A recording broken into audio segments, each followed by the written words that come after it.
So I'm just going to go ahead and ask, how many of you out there know witches? No, I'm not talking about your crazy friend. I'm talking about a full-on, in-spirit, self-professed witch. Now let me ask you another question. How many of you out there know people who use witchcraft in some form? So what's the difference? Is there a difference? There are stories and then there is real life. And in real life, of course, they aren't walking around with broomsticks and pointed hats. Sometimes they're your aunt. Sometimes your sister. Sometimes they're your mother. And what about men? What is their role in all of this? The warlock. Where does all of this come from? What is the truth about witchcraft in general? I mean, the stats may seem interesting and the truth may be shocking, but if you've been on social media enough, it's not that surprising. It's the attraction. Now, there exists a community that has thrived in the shadows, emerging to redefine spirituality and empowerment in our ever-evolving world. These contemporary practitioners of the craft draw inspiration from age-old traditions, embracing the power of the natural world and the mysteries of the unknown. They are the healers, the spellcasters, the diviners, the seekers of wisdom. The question is, at what cost? This is a simple concept that most people just can't seem to grasp, and that is, the further humans move away from God, the worse things get. I can't believe that we have history that shows this is what happens, folks.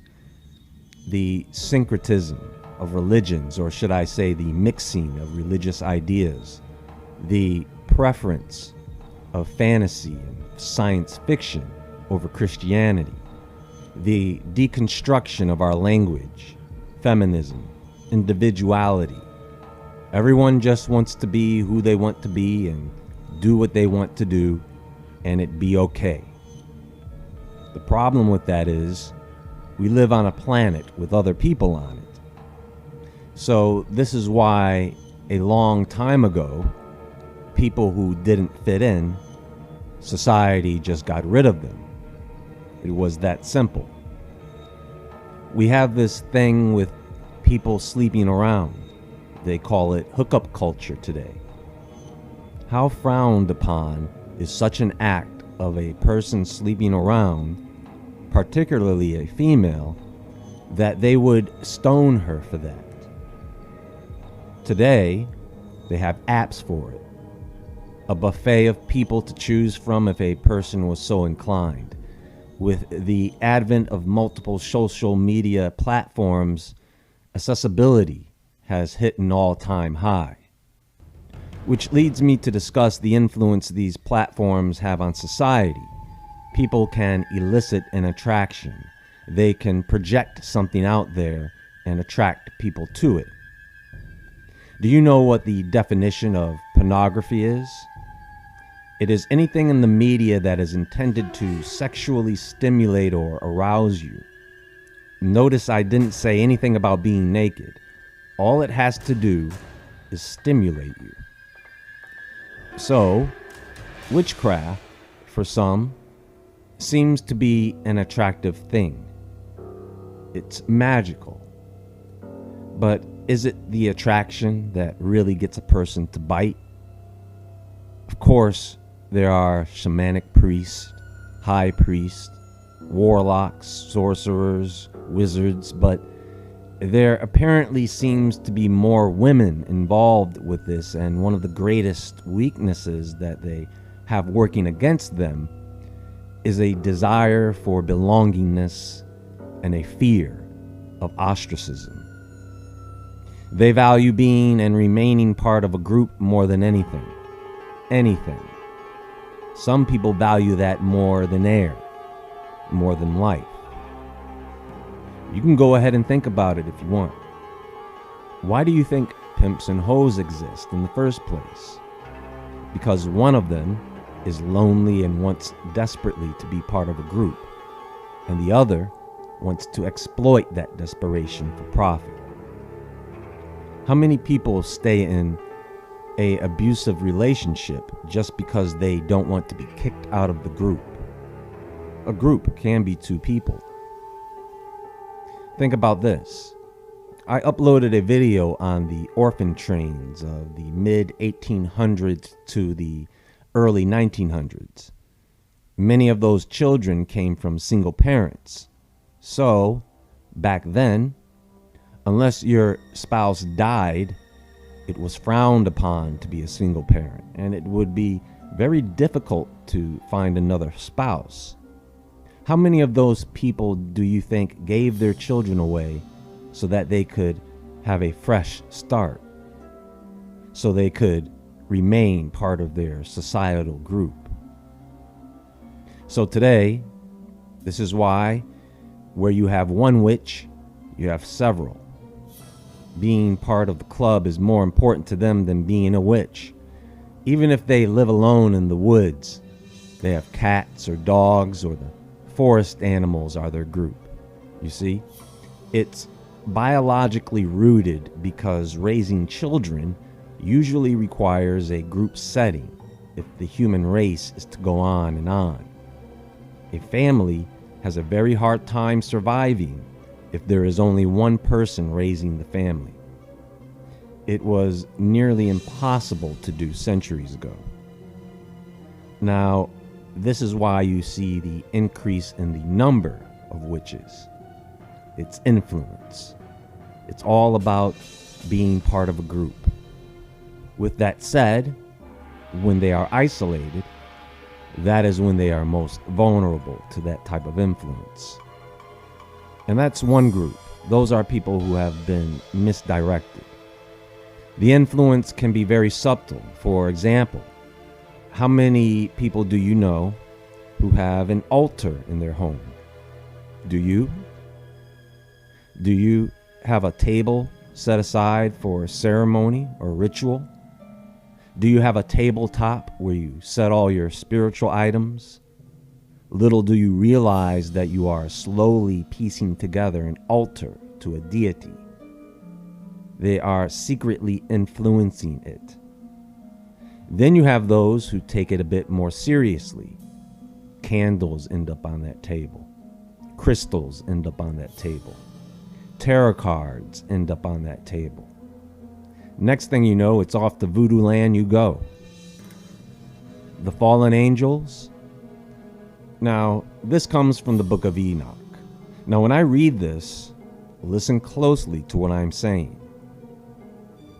And all the others together with them took unto themselves wives, and each chose for himself one, and they began to go in unto them, and to defile themselves with them.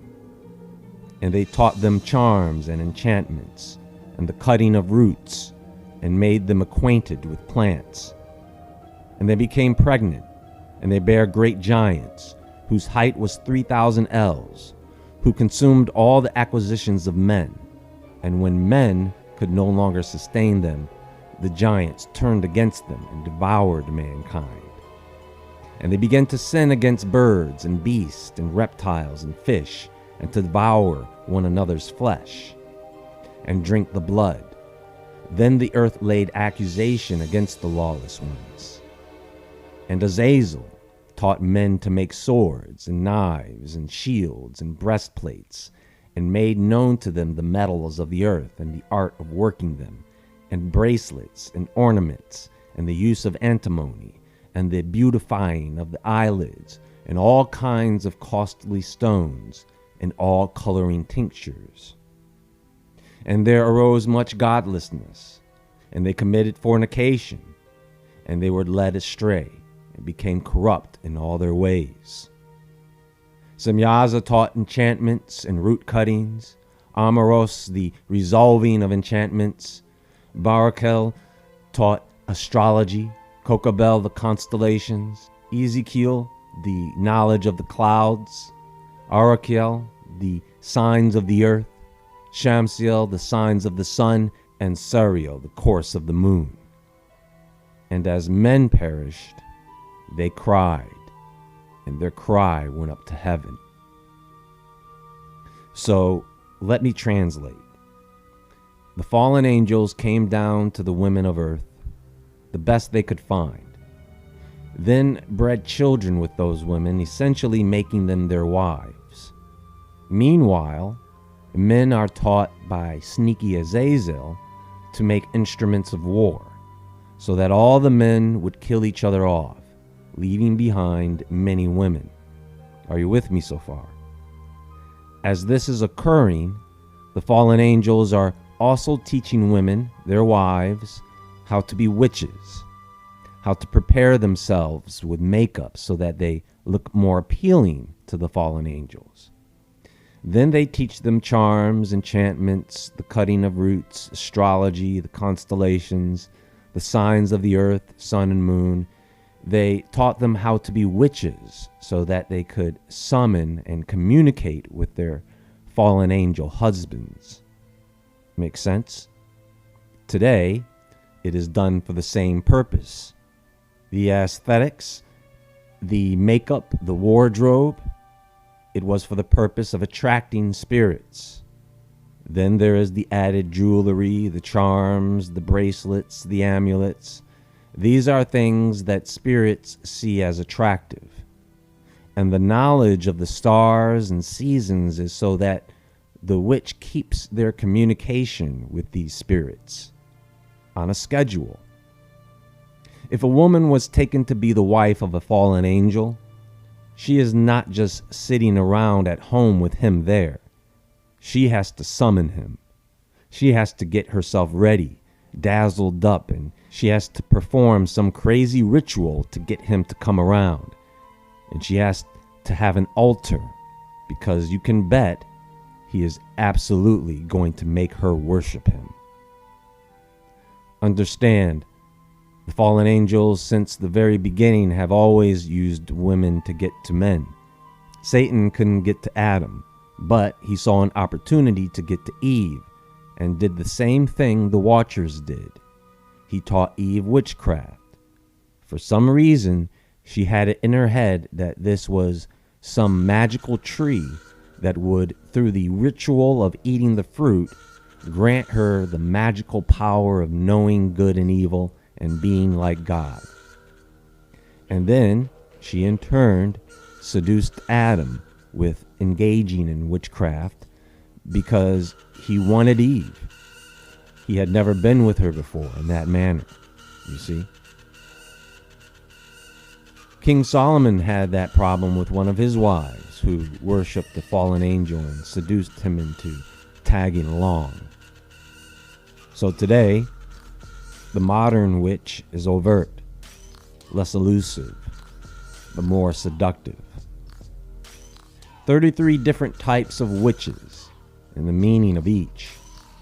What type of witch are you? So there's the solitary witch. A wide majority of magical folk find themselves to be solitary witches, meaning they study and practice independently. There's the coven witch. Contrary to popular belief, coven witches don't have to congregate in person. You can join an online coven. Find one of the many Facebook groups out there for members to join. Find a group of friends to Zoom with. Or even make pen pals on apps like Slowly to create your own coven. There's the religious witch. There's the secular witch. And these are witches that find that they are still atheists or agnostics. There's the village witch. People flock to this witch to hear stories of the old, ancient energy in the lands and for favors in the guise of spell work. The ancestral witch. The sea witch. The green witch. Green witches are masters of herbology, able to create remedies by wandering their local parks. There's the nocturnal witch, the kitchen witch. Kitchen witches use the ingredients in their kitchen to bake and cook their spell work. There's the crystal witch, the divination witch, mental witch, sex witch, cosmic witch, art witch, music witch. There's the fairy witch, those who are drawn to mythological creatures such as dragons and unicorns may also feel the pull of the fae. Eclectic witch, this is one of the most common types of witches, mostly because it serves as an umbrella term to categorize those who take a little of each practice to incorporate into their own path. There's the baby witch. The term was coined on TikTok to describe beginner witches. The hedge witch, the lunar witch, the gypsy witch, the Celtic witch, the elemental witch, the Bruja witch. Bruja witches, or just Bruja, are Hispanic witches and are very much about reclaiming their culture. Bruja literally means witch in Spanish. Shamana witch. Shamana witches are high priestesses, healers, herbalists, sorceresses, and mentors. The cottage witch, otherwise known as the hearth witches or house witch, because they focus on the home and creating safe places, are purposely driven to turn a house into a home by creating the heart and soul of a home. The Dianic witch. Dianic witches are a group of women or a coven that worships the Roman goddess Diana. The chaos witch. The swamp witch, which is really just a witch who lives either in or near a swamp and identifies with it. Then there is the Hellenic witch. Hellenic witches are Hellenic or Greek pagans, also known as Hellenists or Hellenes. The augury witch. Augury witches are similar to shamana witches in their ability to interpret signs and symbols in order to advise spiritual seekers. However, augury witches will study the nature of all things and how everything is connected by a single thread. So now that I've shown you all some funny new terms to play with, I caution you to beware the witch. If they are a relative, friend, or romantic interest, those who seriously want to pull you away from God, those who God finds in their hearts to be truly wicked, she is a hunter. She will trap you. She will haunt you. And then ultimately destroy you.